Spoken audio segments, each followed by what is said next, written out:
Meaning of imperialism. Imperialism. Imperialism. Imperialism.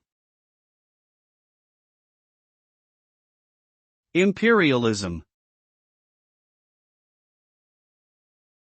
Imperialism refers to a policy or ideology of extending a country's power and influence through colonization, use of military force, or other means of domination.